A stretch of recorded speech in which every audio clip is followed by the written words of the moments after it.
السلام علیکم۔ چار ایسے خوش قسمت لوگ جن کو آدمی واقعی خوش قسمت کہہ سکتا ہے۔ ان چار لوگوں کی خوش قسمت ہونے کی وجہ کیا ہے، یہ سب آپ کے سامنے بیان کروں گا۔ وہ چار خوش قسمت لوگ کون ہیں اور آخر کیا وجہ ہے کہ یہ لوگ خوش قسمت بنتے ہیں۔ پہلا خوش قسمت انسان تو وہ ہے جس کے دوست وفادار ہوں۔ دوستی ایک بہت مقدس رشتہ ہے۔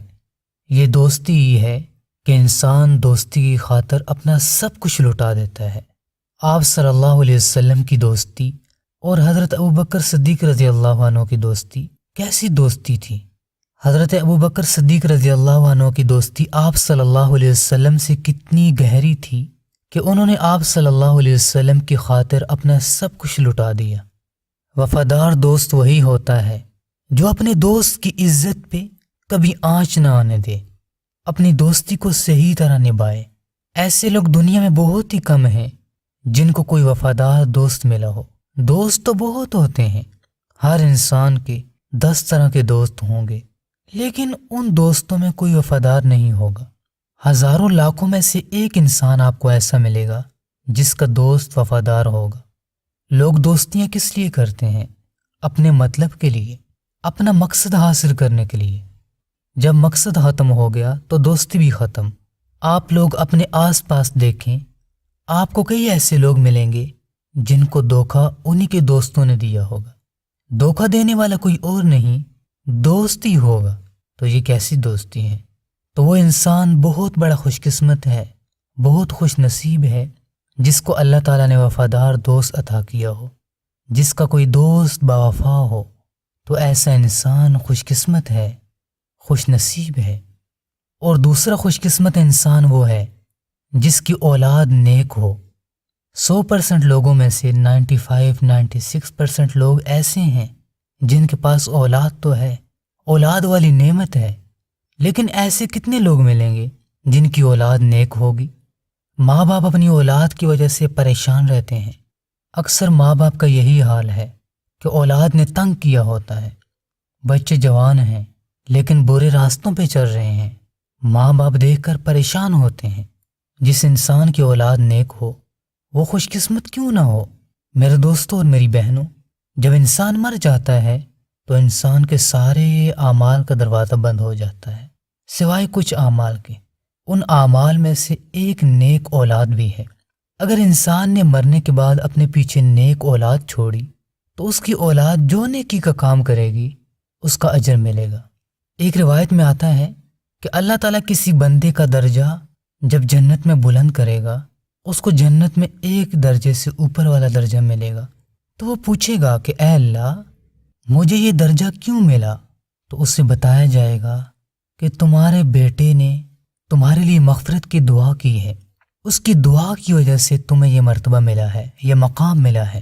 تو نیک اولاد کے آخرت میں بھی فائدے ہیں۔ دنیا میں کیا فائدے ہیں؟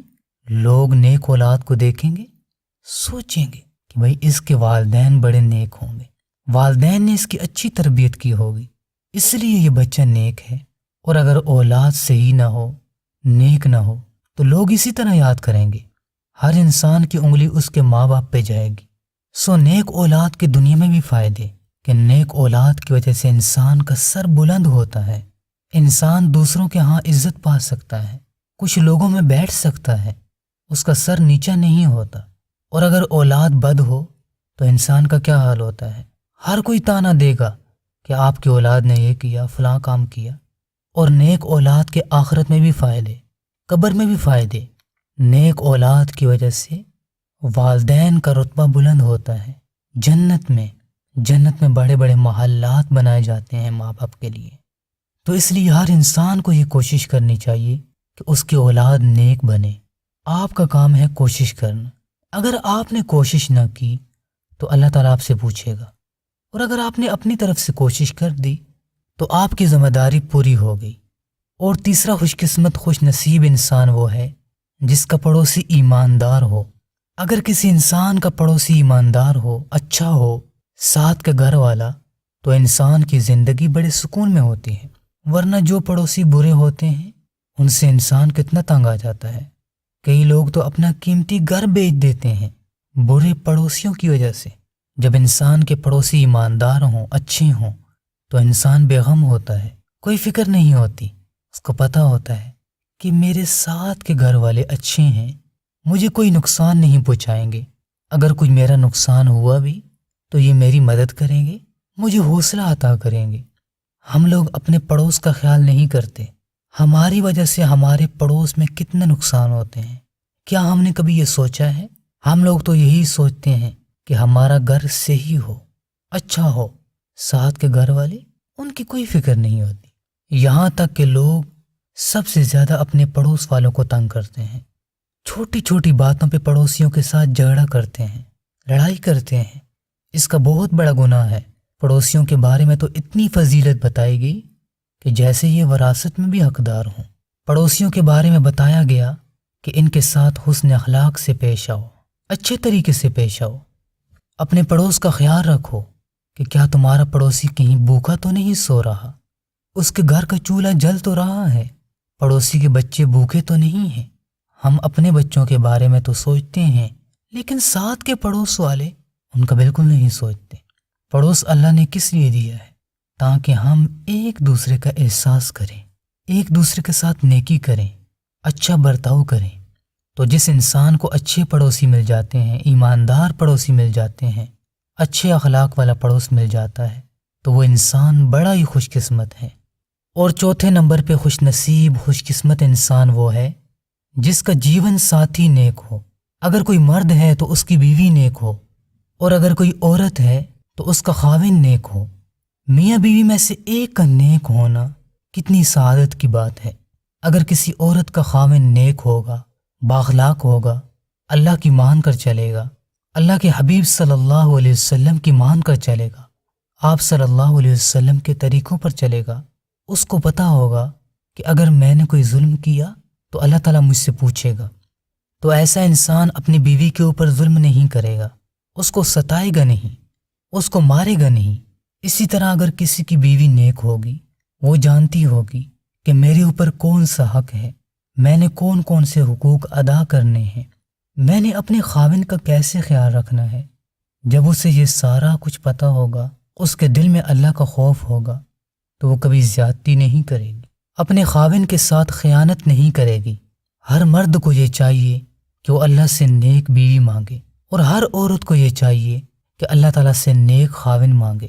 شکل و صورت کو بھی دیکھیں۔ ہمارے معاشرے میں کتنا برا رواج ہے کہ ہم لوگ صرف شکل کو دیکھتے ہیں، شکل و صورت کو بھی دیکھیں، یہ آپ کا حق ہے، لیکن سب سے اہم بات یہ ہونی چاہیے کہ آپ کا جو جیون ساتھی بن رہا ہے اس کے اخلاق کیسے ہیں، کتنا اللہ سے ڈرنے والا ہے یا کتنی اللہ سے ڈرنے والی ہے۔ میں نے کئی طرح کے لوگ دیکھے، امیر، غریب، اچھے، برے، ہر طرح کے لوگ، لیکن ان لوگوں میں سے بہت ہی کم لوگ ایسے ہیں جن کا جیون ساتھی نیک ہو۔ اس بات کا اندازہ ہم گھروں کی لڑائیوں سے لگا سکتے ہیں۔ کتنے ہی ایسے گھر ہیں جن میں زیادہ لڑائیاں نہیں ہوتی، بہت ہی کم گھر آپ کو ایسے ملیں گے، ورنہ ہر گھر کی کہانی یہ ہے کہ ہر دوسرے دن لڑائی، ہر دوسرے دن جھگڑا، خاوند بیوی سے لڑ رہا ہے، بیوی خاوند سے لڑ رہی ہے، کوئی اخلاق نہیں، بد اخلاقی کا دور دورہ ہے، دوسرے کو برداشت نہیں کرتے، دوسرے کا احساس نہیں کرتے۔ تو جس انسان کو اس کا جیون ساتھی اچھا مل جائے، تو جس مرد یا عورت کو اس کا جیون ساتھی اچھا مل جائے، نیک مل جائے، اللہ سے ڈرنے والا ہو، تو وہ بہت ہی خوش قسمت، خوش نصیب ہے۔ 4 لوگوں کے بارے میں نے آپ کو بتایا کہ یہ 4 لوگ بہت ہی خوش نصیب ہیں، خوش قسمت ہیں۔ اگر آپ بھی ایسے بننا چاہتے ہیں تو اللہ سے دعا بھی کریں اور کوشش بھی کریں۔